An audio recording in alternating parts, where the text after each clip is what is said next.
وأصحابك يا سيدي يا حبيب الله. الصلاة والسلام عليك يا سيدي يا رسول الله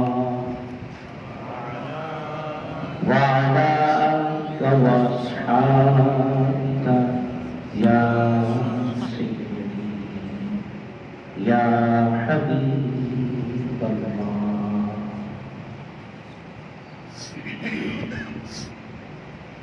بسم اللہ الرحمن الرحیم. اللہ پاک نے نزول قرآن کے لیے ماہ رمضان کا انتخاب فرمایا. اس کی بنیادی وجہ ارشاد باری تعالیٰ ہے کہ ہدی للمتقین،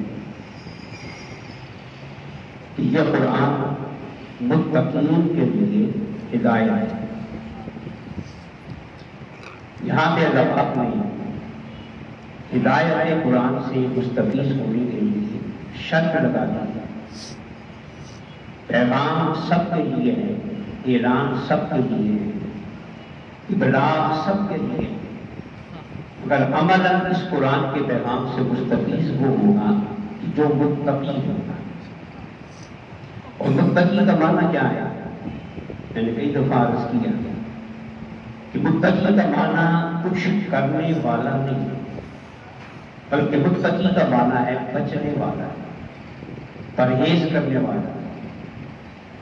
تو متقی سے مراد وہ ہے کہ جو حرام سے بچتا ہے اور گناہ سے بچتا ہے، بدی سے بچتا ہے. تو مولانا فرماتا ہے کہ قرآن سے وہ مستفیض ہوگا کہ جو اپنے آپ کو حرام سے بچائے گا اور گناہ سے محفوظ رہے گا. اس کا وجود نور قرآن سے منور ہوتا چلا جائے گا. اور یہ فطری بات ہے کہ جب تک انسان پرہیز نہ کرے تو دوا کھانے کا فائدہ ہے. وہ ساری دوائیں، اس کی محنت، اس کی قیمت، وہ سارا سرمایہ ضائع ہو جاتا ہے اگر انسان پرہیز نہ کرے.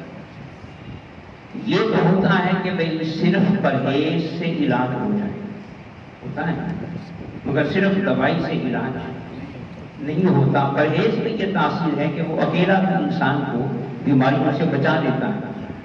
تو اس طرح پرہیز کے بغیر دوائی مفید نہیں.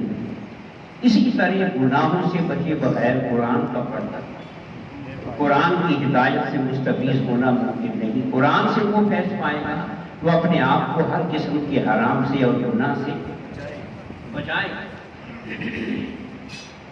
اور سب سے خوبصورت بات یہ ہے جہاں پہ اللہ پاک نے شرط لگا دی کہ ہدایت اس کے لیے ہے کہ جو کیا متقی ہے، یعنی حرام سے بچنے والا ہے. اب حضور کی ذات کیا ہے؟ حضور کو ہم صاحب قرآن کہتے ہیں، جس کا معنی ہے قرآن والے. مگر صاحب قرآن سے حضور کی شان مکمل ظاہر نہیں.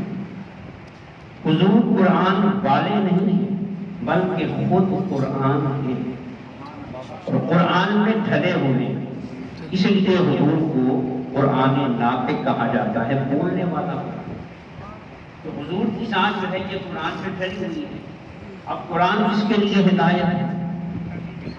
بولیے، متقی کے لیے، پرہیز کرنے والے کے لیے. اور حضور قرآن میں ڈھلے ہوئے ہیں. اب حضور کی شان کیا ہے کہ جب حضور نے پہلی بار اللہ کا توحید کا نعرہ لگایا، رسالت کا دعویٰ کیا، مکے والوں نے دلیل مانگا، تو حضور نے دلیل کیا دی؟ حضور نے وہی دلیل دی.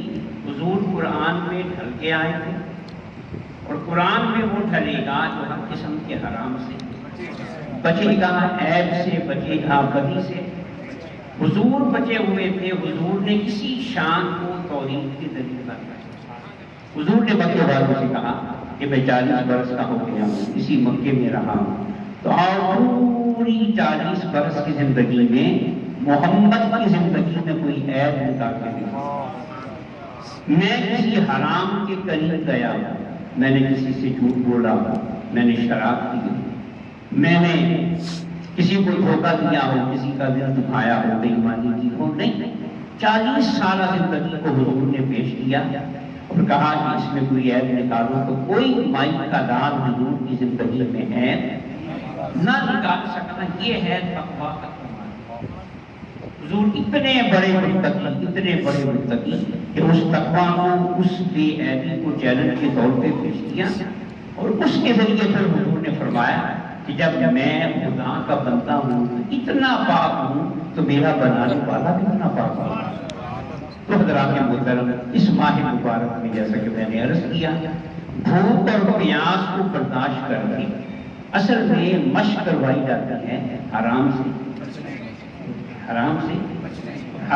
بچنا ہی تقویٰ ہے، کیونکہ اس ماہ مبارک میں مشق ہوتی ہے تقویٰ کی، تقویٰ کی، پرہیزگاری کی، عیبوں سے بچنے کی، جو اللہ پاک نے نزول قرآن کے لیے بھی اس ماہ مبارک کا انتخاب کیا کہ بچنا تمہارا کام ہے اور قرآن کے ذریعے تمہیں انسان بنانا یہ ہمارا کام ہے۔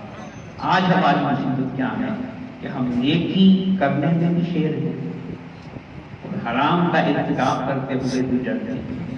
نہیں، خیال یہ ہوتا ہے کہ یہاں رچ کے جھوٹ بولنے، بے ایمانی کرنے، پھر ہم مسجد میں جائیں گے، نماز پڑھیں گے، 11 کی دیکھ پکائیں گے، مکے مدینے کا چکر لگائیں گے، تو سارے گناہ جو ہیں وہ معاف ہو جائیں گے۔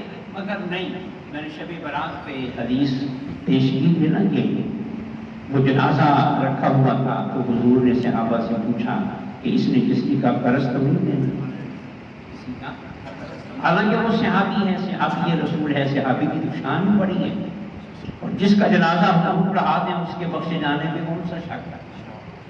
صحابہ نے کہا کہ نہیں، اس نے کسی کا قرض نہیں دینا، حضور نے جنازہ پڑھا دیا۔ پھر ایک اور موقع آیا، حضور نے پھر پوچھا کہ اس نے کسی کا قرض تو نہیں دینا، صحابہ نے کہا کہ نہیں، اس نے قرض، تو پھر حضور نے جنازہ نہیں پڑھا۔ جس طرح پرہیز کے بغیر قرآن فائدہ، اسی طرح حرام سے بچے بغیر حضور کی نگاہ کرم سے بھی فائدہ نہیں۔ حضور نے ضابطہ دے دیا، حضور واپس جانے لگے کہ میں اس کا جنازہ، تو ایک صحابی کھڑے ہو گئے، عرض کیا تھا آپ جنازہ پڑھائیں، قرضہ سارا جو ہے وہ میں دے دوں۔